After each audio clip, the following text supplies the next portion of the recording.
Students, blueprint digital में आपका स्वागत है। मैं फिजिक्स टीचर अनुज शर्मा। बच्चों, हम अपने अध्याय विद्युत आवेश व विद्युत क्षेत्र के बारे में समझ रहे हैं, जिसमें हमने सबसे पहले विद्युत आवेश के बारे में समझा। उसके बाद विद्युत आवेश के लिए कौन सबसे ज़्यादा महत्वपूर्ण है उसके बारे में समझा। जैसे हम जानते हैं कि इलेक्ट्रॉनों का स्थानांतरण ही विद्युत आवेश के लिए उपयोगी है। बच्चों, उसके बाद हमने आवेशन की प्रक्रिया पढ़ी, जिसमें हमने चालन द्वारा आवेशन, प्रेरण द्वारा आवेशन और घर्षण द्वारा आवेशन पढ़ा। उसके बाद बच्चों हमने एक विद्युत आवेश का दूसरे विद्युत आवेश पे प्रभाव जानने के लिए कूलॉम का नियम पढ़ा तथा उसकी सीमाएं पढ़ी। बच्चों, आज हम पढ़ेंगे विद्युत आवेश की मूल गुण या विशेषताएं। तो हम विद्युत आवेश के कुछ ऐसे उपयोगी गुण को या विशेषताओं को जानेंगे जो हमारे लिए आगे उपयोगी होगी। तो बच्चों, इसे देखते हैं जरा। सबसे पहला जो विद्युत आवेश का गुण या विशेषता है वह है आवेश की योज्यता। ठीक है बच्चों। दूसरा हम इसके बारे में पढ़ेंगे आवेशों का संरक्षण। तीसरा हम पढ़ेंगे विद्युत आवेश का क्वांटमीकरण। तो बच्चों, सबसे पहला जो हम मूल गुण पढ़ेंगे आवेश का वो है आवेश की योज्यता। तो बच्चों, इसमें पहले हम कुछ समझेंगे, उसके बाद उसे परिभाषित करेंगे। बच्चों, यदि हमारे पास कोई ऐसा निकाय हो जिसे हम व्युक्त निकाय कहें। व्युक्त निकाय का क्या मतलब है? व्युक्त निकाय का मतलब है कि इसके आसपास कोई और निकाय नहीं है, हम सिर्फ इस निकाय के बारे में बात कर रहे हैं। तो बच्चों, यदि इसके अंदर बहुत सारे आवेश उपस्थित हो, जैसे कि हमने लिए हुए हैं, आप देख सकते हैं Q1 + 2 कूलाम, Q2 + 5 कूलाम, यानी इसके ये आवेश धनात्मक हैं। Q3 - 3 coulomb, Q4 - 1 coulomb. तो बच्चों, क्या हम इस निकाय का कुल आवेश 2 कूलाम बोलें, 3 कूलाम बोलें, 1 कूलाम बोलें या 5 कूलाम बोलें? तो बच्चों, ऐसे स्थिति में किसी भी व्युक्त निकाय का जो कुल आवेश होता है वो इन सभी उपस्थित आवेशों के बीजगणितीय योग के बराबर होता है। अब बीजगणितीय योग का क्या मतलब है बच्चों? तो हम यहाँ देखते हैं, अगर हम निकाय का कुल आवेश कैपिटल Q मान लें, ठीक है बच्चों, तो हम इसके उपस्थित जितने भी आवेश होंगे सबको जोड़ देंगे। ठीक है। अब बच्चों, इसमें मैं आपको एक बहुत ध्यान रखने वाली बात बताऊंगा कि इसमें हम जो भी आवेश रखेंगे वो उसके उपयुक्त चिन्ह के साथ रखेंगे। इसका क्या मतलब है? यदि कोई धनात्मक आवेश है तो हम उसके लिए प्लस का साइन लेंगे, यदि कोई ऋणात्मक आवेश है तो हम इसके लिए माइनस का साइन लेंगे। ठीक है बच्चों। तो हम देखते हैं कि Q1 Q2 Q3 Q4 +2 +5 -3 -1। बच्चों, यदि हम इन सबका बीजगणितीय योग करें तो हमें +3 कूलाम मिलेगा। तो हम कहेंगे इस व्युक्त निकाय का कुल आवेश, जिसे हम नेट आवेश भी कह सकते हैं बच्चों, वो +3 कूलाम है।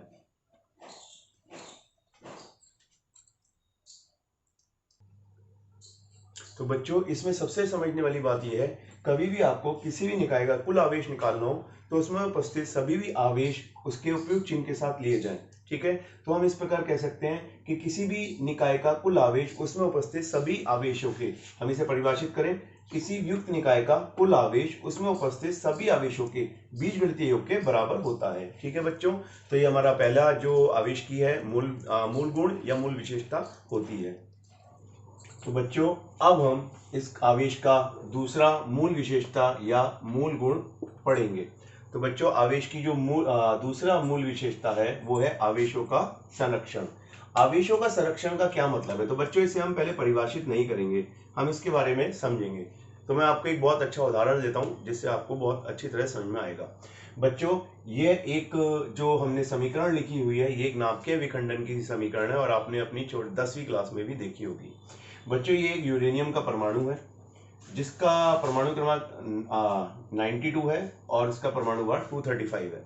बच्चों, जब इसकी क्रिया या इस पे न्यूट्रॉन डाले जाते हैं इसके नाभिकीय विखंडन के लिए, तो बच्चों हमें एक बेरिलियम मिलता है जिसका परमाणु क्रमांक 56 है। उसके बाद हमें एक दूसरा परमाणु मिलता है क्रिप्टन, और क्रिप्टन का परमाणु क्रमांक 36 है, 36। बच्चों, उसमें कुछ और न्यूट्रॉन मुक्त होते हैं, लगभग जो समीकरण में दिए रहते हैं वो लगभग इस प्रकार है, 3 न्यूट्रॉन मुक्त होते हैं और बहुत सारी एनर्जी प्राप्त होती है। तो एनर्जी के बारे में अभी हम बात नहीं करेंगे, हमें एनर्जी के बारे में बात नहीं करनी है, हम एनर्जी के बारे में कोई भी बात नहीं करेंगे। तो बच्चों, अगर मैं आपसे बात करूं कि हम इस पूरे एक निकाय को, अगर हम इसे पूरा एक निकाय या पूरा एक सिस्टम माने, तो हम देखते हैं कि विखंडन से पहले इसका जो परमाणु क्रमांक है और विखंडन के बाद जो इसका परमाणु क्रमांक है, यानी जो भी इसके उत्पाद हैं उनका परमाणु क्रमांक है, इन सबको अगर हम देखें तो क्या ये अलग अलग होगा या फिर बराबर होगा। तो बच्चों हम परमाणु क्रमांक क्यों देख रहे हैं? क्योंकि किसी भी परमाणु के परमाणु क्रमांक से ही हम उसके अंदर आवेशों को पता कर सकते हैं कि उसके अंदर कितना आवेश है, उसके अंदर कितने इलेक्ट्रॉन है या उसके अंदर कितने प्रोटॉन है। ठीक है, तो हम या तो इलेक्ट्रॉन के बारे में बात कर लें या प्रोटॉन के बारे में बात कर लें, इससे हमें कोई फर्क नहीं पड़ेगा। तो बच्चों हम देखते हैं कि यूरेनियम का जो परमाणु क्रमांक है वो 92 है, यानी 92। तो बच्चों इसका मतलब इसमें जो इलेक्ट्रॉनों की संख्या है वो भी 92 है और प्रोटॉनों की संख्या भी 92 है, यानी इसमें जो आवेश हैं वो 92 कण है हमारे पास इलेक्ट्रॉन और 92 हमारे पास प्रोटॉन है।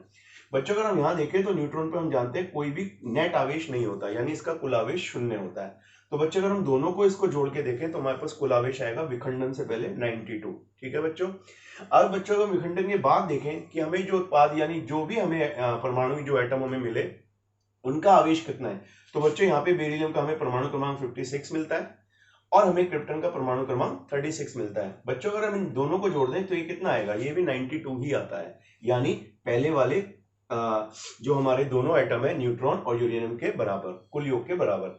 बच्चों क्योंकि हम जानते हैं न्यूट्रॉन का नेट चार्ज जो होता है, नेट आवेश शून्य होता है, तो यहाँ पे 3 न्यूट्रॉन है लेकिन तीनों को मिला के भी आवेश शून्य रहेगा, तो हम इसके परमाणु क्रमांक को नहीं देखेंगे ना बात करेंगे क्योंकि इसका परमाणु क्रमांक नहीं है। तो बच्चों हम देखते हैं कि विखंडन से पहले कुल आवेश अगर हम बात करें तो इसमें जो आवेश है वो 92 हमारे पास मूल कण है और विखंडन के पास भी कुल हमारे पास जो मूल कण है वो 92 है, यानी विखंडन से पहले विखंडन के बाद का आवेश संरक्षित रहता है। तो इसका मतलब यह है बच्चों कि कोई एटम अगर दूसरे एटम में या किसी और दूसरे पार्टिकल या दूसरे कण में बदल जाता है तो उसका बदलने से पहले और बदलने के बाद आवेश संरक्षित रहता है, यही संरक्षण का नियम है। यानी हम एक बात जानते हैं, जितने किसी वस्तु से इलेक्ट्रॉन निकलेंगे, ठीक है बच्चों, तो दूसरी वस्तु पे उतना ही ऋणात्मक आवेश आएगा लेकिन पहली वस्तु में उतना ही धनात्मक आवेश आता है, यानी दोनों का जो योग होता है वो शून्य रहता है। आवेश ना तो खर्च किया जा सकता है और ना ही उत्पन्न किया जा सकता है। ठीक है बच्चों, तो बच्चों आवेशों के संरक्षण के मैं आपको और भी उदाहरण देता हूं जिसे हम बहुत ध्यान से समझेंगे।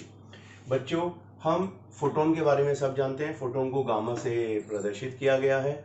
बच्चों इसमें मैं आपको एक बात बताता हूं, जब कोई फोटोन का कण किसी नाभिक में प्रवेश करता है तो वो उसको विखंडित कर देता है। तो बच्चों उसमें से 2 पार्टिकल निकलते हैं, एक इलेक्ट्रॉन निकलता है। आप कहेंगे नाभिक में से इलेक्ट्रॉन कैसे निकल सकते हैं, तो बच्चों जो नाभिक में से इलेक्ट्रॉन निकलते हैं वो मुक्त नहीं होते, तो इसलिए उनके बारे में अभी हम पढ़ेंगे, लेकिन उन्हें बीटा पार्टिकल भी कहते हैं, यानी बीटा कण कहते हैं। तो बच्चों जब वो एक इलेक्ट्रॉन निकलता है तो उसके साथ उसका एक विपरीत पार्टिकल या कण निकलता है जिसे पॉजिट्रॉन कहते हैं। इसके बारे में आगे हम बहुत ज्यादा पढ़ेंगे, अभी फिलहाल में हम इसको सिर्फ समझेंगे। बच्चों इन दोनों की खास बात ये होती है कि ये दोनों हमेशा एक साथ ही होते हैं और हमेशा मुक्त अवस्था में नहीं रहते, ये जुड़ जाते हैं। ठीक है, तो बच्चों दोनों में समानता क्या होती है, दोनों में आवेश बराबर होता है लेकिन दोनों में आवेश विपरीत होता है, यानी एक में ऋणात्मक आवेश होता है एक में धनात्मक। दोनों का द्रव्यमान लगभग शून्य माना गया है। ठीक है बच्चों, तो एक दूसरे के विपरीत पार्टिकल कहलाते हैं ये। तो बच्चों अगर इस उदाहरण में देखें तो हम जानते हैं गामा पे ना कोई आवेश होता है ना गामा का द्रव्यमान माना गया है, तो इसका आवेश भी शून्य है। यहाँ पे अगर हम बात करें आवेश शून्य, जिसे हम कह सकते हैं नेट आवेश। और बच्चों यहाँ पे अगर हम देखें तो इलेक्ट्रॉन में -1 यानी ऋणात्मक आवेश, उतना ही आवेश पॉजिट्रॉन में होता है धनात्मक आवेश, तो -1 +1 मिलके क्या हो जाते हैं बच्चों, शून्य। तो यहाँ का भी जो नेट आवेश है वो शून्य होता है और दोनों का मिलकर द्रव्यमान भी शून्य होता है। तो इसका मतलब अगर विखंडन से पहले नेट आवेश शून्य है तो विखंडन के बाद भी नेट आवेश शून्य ही रहेगा, ये भी संरक्षण का ही नियम बताता है। बच्चों एक उदाहरण मैं आपको और बताता हूं, जब ये 2 कण या पार्टिकल किसी नाभिक में से निकलते हैं तो ये फिर मुक्त नहीं रह पाते, ये तुरंत आपस में जुड़ जाते हैं। तो बच्चों जब ये दोनों हमारे कण हैं आपस में जुड़ जाते हैं तो जुड़ने के बाद ये फोटोन का पार्टिकल, जिसे हम किरण भी कह सकते हैं, बनाते हैं। 2 इसमें गामा किरण निकलती हैं, लेकिन अगर हम बात करें तो इन दोनों के जुड़ने पे जो कुल आवेश है इस समय शून्य है और जुड़ने के बाद जब गामा बनती है तो उसका भी कुल आवेश शून्य होता है। तो बच्चों अगर प्रारंभिक अवस्था में आवेश शून्य है तो अंतिम अवस्था में भी आवेश शून्य रहेगा, क्योंकि आवेश अपना आप उत्पन्न नहीं हो सकता है। तो इस प्रकार हम देख सकते हैं जितनी भी हमने समीकरण पढ़ी हैं कि अगर किसी क्रिया से पहले कुल कणों का नेट आवेश शून्य है तो क्रिया के पश्चात कुल कणों का नेट आवेश शून्य ही रहता है। तो बच्चों ये भी आवेक्षण के संरक्षण के नियम को बताता है। तो बच्चों अब हम आवेश का या हम कह सकते हैं विद्युत आवेश की तीसरी विशेषता पढ़ेंगे, जो है विद्युत आवेश का क्वांटमीकरण। तो बच्चों ये सबसे ज़्यादा इम्पॉर्टेंट है और ये सबसे ज़्यादा पूछी भी जाती है। तो इसके बारे में हम पहले इसे समझेंगे, यानी इसे परिभाषित करेंगे। तो बच्चों, किसी वस्तु द्वारा प्राप्त किया गया कुल आवेश सदैव मूल इकाई, अब मैं आपको यहाँ पे बताऊंगा मूल इकाई क्या है। बच्चे बहुत ज़्यादा इसमें कंफ्यूज रहते हैं कि मूल इकाई क्या चीज़ है। बच्चे, मूल इकाई का मतलब है किसी वस्तु का सबसे छोटे से छोटा आवेश का परिमाण। किसी वस्तु में सबसे छोटा आवेश 1.6 यानी हम कह सकते हैं 1.6 गुणा 10⁻⁻19 कूलम हो सकता है। बच्चों, यहाँ पे ई को कभी भी इलेक्ट्रॉन मत मानना। ई यहाँ पे मूल इकाई है जिसे इससे प्रदर्शित किया जाता है। अगर ये धनात्मक आवेश है तो हम इसे प्लस लिखेंगे और अगर ये ऋणात्मक आवेश है तो माइनस लिखेंगे, लेकिन ये मूल इकाई के द्वारा ही इस तरीके से प्रदर्शित किया जाता है। ठीक है, तो किसी वस्तु द्वारा प्राप्त किया गया कुल आवेश सदैव मूल इकाई E बराबर 1.6 गुणा 10⁻⁻19 कूलम का पूर्णांकी गुणज होता है। इसका क्या मतलब है बच्चों, जरा हम ध्यान से समझेंगे। यदि हम किसी वस्तु का कुल आवेश Q माने तो हमेशा जो उसका कुल आवेश है वो मूल इकाई, जहां पे E मूल इकाई है, उसका पूर्णांक गुणज होगा, यानी n एक पूर्णांक संख्या होगी।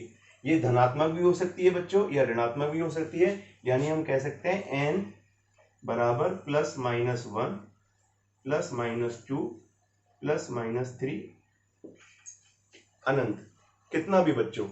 तो n बराबर +-1 +-2 +-3, या हम ऐसे भी लिख सकते हैं बच्चों। इसमें अगर आप चाहते हैं लिखना तो ऐसे लिख सकते हैं n 1 2 3 आगे तक, और यहाँ पे हम प्लस माइनस लगा दें, यानी कुल आवेश धनात्मक भी हो सकता है और ऋणात्मक भी हो सकता है। ठीक है बच्चों, तो अब हम ये समझ सकते हैं कि किसी भी निकाय का जो मूल आवेश है हमेशा n 1 2 3 4 5 6 और उसकी मूल इकाई से गुणा करने पर प्राप्त होगा। तो बच्चों, क्वांटमीकरण को हम थोड़ा सा और विस्तार से समझेंगे, क्योंकि ये बहुत पूछा जाता है और इस पे बहुत सारे हमें प्रश्न पूछे जाएंगे। तो बच्चों, मैं आपको एक उदाहरण समझाता हूँ। माना कि किसी वस्तु से या किसी भी निकाय से एक इलेक्ट्रॉन बाहर आ जाता है। ठीक है बच्चों, तो उस पर कितना आवेश आएगा? तो ये तो हम जानते हैं कि अगर इलेक्ट्रॉन निकला है तो उस पर धनात्मक आवेश आएगा, पर कितना आएगा? तो हम कहेंगे यहाँ पे एक इलेक्ट्रॉन निकला है तो n की जो मान है n का वो 1 है, यानी जो पूर्णांक है वो 1 है। कितना आवेश आएगा? तो हम हमेशा जो मूल इकाई है 1.6 गुणा 10⁻⁻19 कूलम, इससे गुणा करेंगे और हमें आवेश प्राप्त होता है। इसे हम प्लस लिख देंगे, प्लस 1.6 गुणा 10⁻⁻19 कूलम। प्लस का क्या मतलब है बच्चों? क्योंकि इलेक्ट्रॉन बाहर गया है। कितना आवेश आएगा? एक मूल इकाई की बराबर। ठीक है बच्चों, अब माना कि हमारे उस वस्तु से हमने 2 इलेक्ट्रॉन निकाल दिए, तो उस वस्तु पे कितना आवेश आया बच्चों? इलेक्ट्रॉन निकले हैं, आवेश तो अभी भी धनात्मक ही आएगा, अभी भी इस पे धनात्मक आवेश ही आएगा, लेकिन कितना? अब हम कहेंगे अगर 2 इलेक्ट्रॉन निकले हैं तो पूर्णांक हमारा कितना है? n बराबर 2। तो हम इस 2 की जो गुणा है वो मूल इकाई के मान में, यानी 1.6 गुणा 10⁻⁻6 में मल्टीप्लाई यानी गुणा कर देंगे। ठीक है बच्चों, तो हम ये देख रहे हैं कि अगर 3 इलेक्ट्रॉन निकल जाएं तो हमें मूल इकाई में 3 की गुणा करनी पड़ेगी। तो इसका मतलब हमारा जो हमने परिभाषित किया है वो इस प्रकार है, किसी भी वस्तु पे जो भी आवेश आएगा वो मूल इकाई के गुणा करने पे प्राप्त होगा। अगर हम देखें 16 दूनी 32, 2 इलेक्ट्रॉन, 16 × 48, अगर इसी तरीके से हम निकालते जाएं तो जितने इलेक्ट्रॉन निकलेंगे उसका मूल इकाई से गुणा करनी होगी। तो किसी वस्तु का आवेश हम इस प्रकार प्राप्त कर सकते हैं। तो बच्चों, यही क्वांटमीकरण का नियम कहलाता है। बच्चों, इसके बारे में सर्वप्रथम फैराडे ने पता करा था और उसने इसे विद्युत अपघटन के प्रक्रिया द्वारा पता लगाया था। तो अब इसके आगे जो हम इसका अगला विषय होगा वो हम अगली क्लास में पढ़ेंगे। तब तक के लिए धन्यवाद।